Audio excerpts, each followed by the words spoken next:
हुजरे के अंदर आया, अरे साफ करता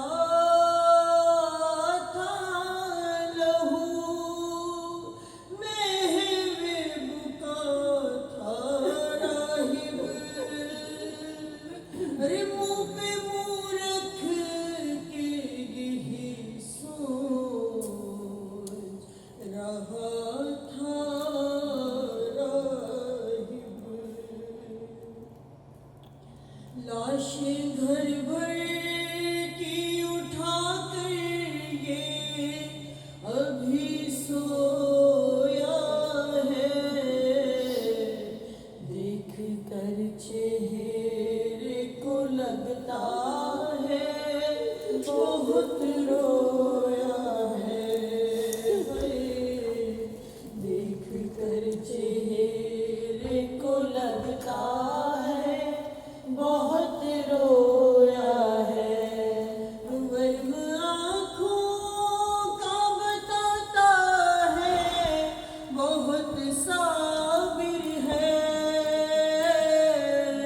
हाय बालों की सफेदी से यही जाहिर है, हो ना हो इसने बराबर का पिसर खोया है, देख कर चेहरे को लगता है बहुत रोया है।